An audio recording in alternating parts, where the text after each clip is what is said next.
we were covered all of this one, right? Anything else on recreation visitor services? Can I just follow up to that comment? I think we ought to put that on the list for tomorrow. You Just bet. as far as Native American tribal kind of use for ceremonies. I want to kind of make sure that that's not messed with too much and that we honor their needs. Great, thank you.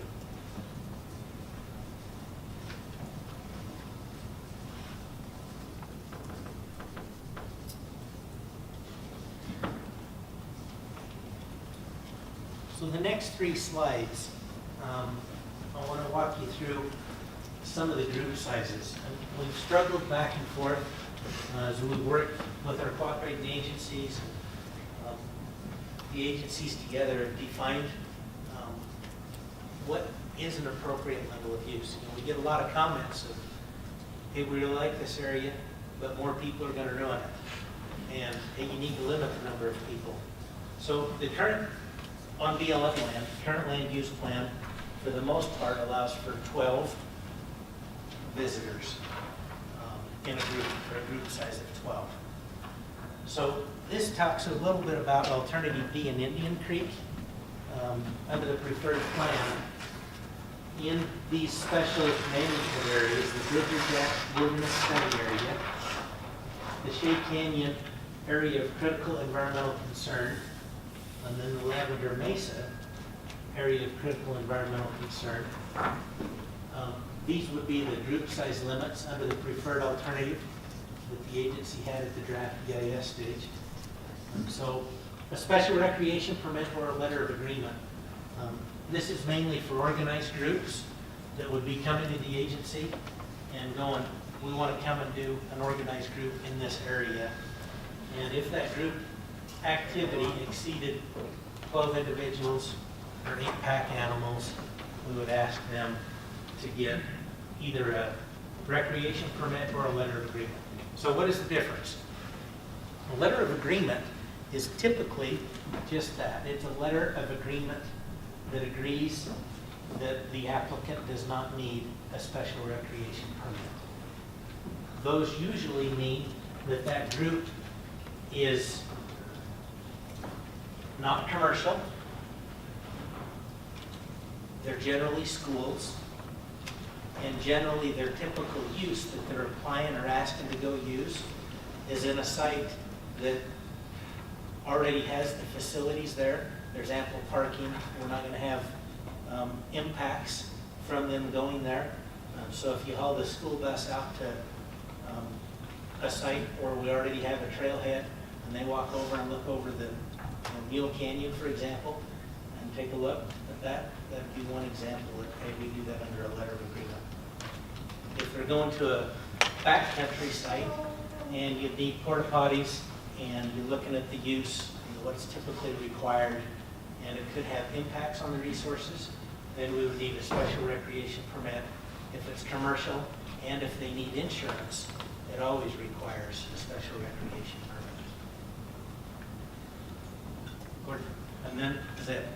Yeah, can you talk a little more about how these are, just for my own knowledge, how are group limit sizes enforced? I realize if it's an overnight thing, maybe it's a little bit easier to enforce, but for sort of day use, and, under some of the all other alternatives that kind of cap it at a certain number, how do you enforce those?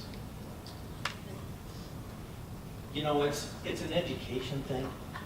Often the agency may not be aware of a group or an event. If they're advertising that event and it's a paid event, hey, come, then generally word gets around and you hear about it. And then they come in and they know that, hey, we're an organized event, we're collecting money, we're going to take this group to go do this event. And they're all cued in, most of them, and they know that they're going to come and get that permit. And where would they get the permit from? What would be the, if they're just be at your office and? Yep. They go to the Monticello office and apply for the recreation program. That's it. And then My question is just, you've got the group size limited, but do you have the groups limited? Can you go, do you have a limit to one group per day, or can 5 groups go in a day? So, Becky, I don't recall us doing the number of groups in these areas a day, right? So we don't, we didn't address how many groups in a day. Yep, that's something, if you want to flag it, Kim?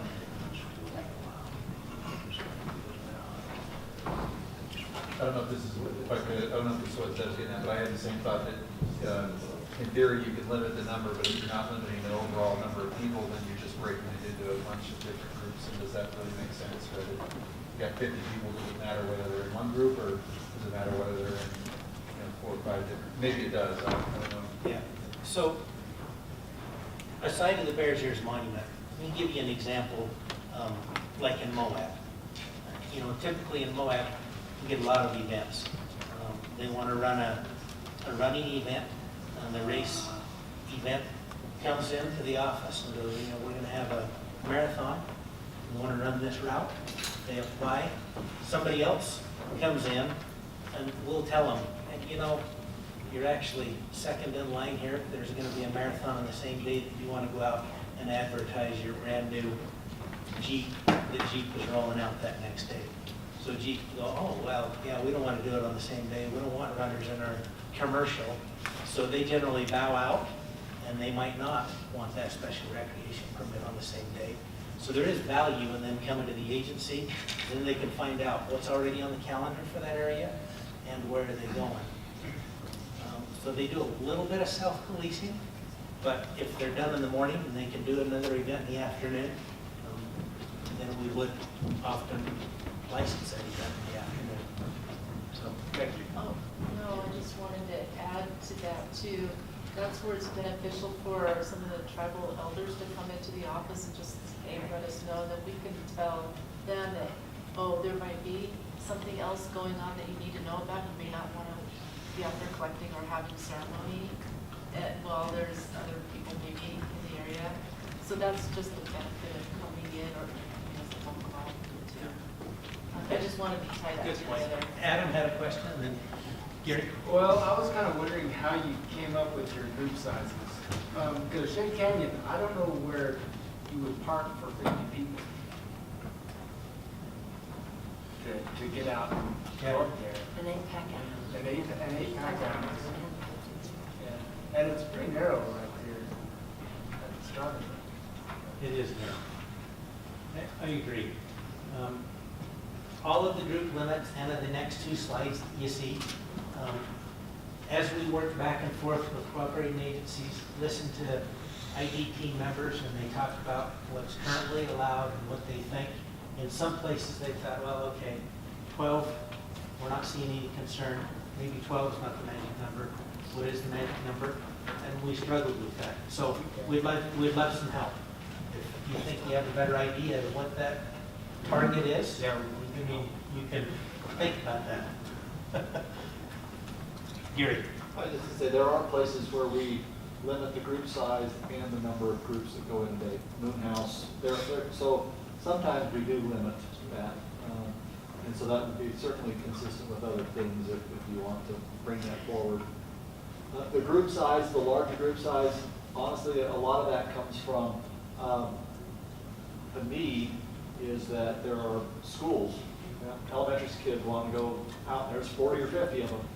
Where do we put them? And if we put a limit of 12, we really prohibit that kind of thing. And the community, you know, it happens every year. We get schools want to come in and go for a little field trip for half a day. That's why some of those things are in there, but it gets complicated because of that. Once you say 50, oh, well, that 50, it's a lot of people. Just a comment about that. I think some broad strokes and less specifics in very specific canyons is a wise choice for that reason. Because I think, just my opinion, we kind of deal with this quite a bit. You know, you'll get a school or school groups that have 30, 40 people, and we say, well, we are unable to help you with that, being a commercial outfitter. But if you have it, I like the language exceeds, that there's some benchmarks there, and there's some qualifications that you can talk about, well, what's your purpose in the backcountry, what are you gonna be doing, and you guys can assess that better individually. I mean, you may have a family reunion. My family gets together, it's 80 people. Well, where could we go that would be appropriate in this region with 80 people? And it's a conversation they could have. You guys could provide a way and say, hey, well, this area would be a good spot for you, and you could, I'm just saying, let's not write ourselves into a corner where you can't serve the public. Leave it open in such a way that you have some limits and that there are checks and balances, that you can manage it well. Thank you. Let's go to the next slide.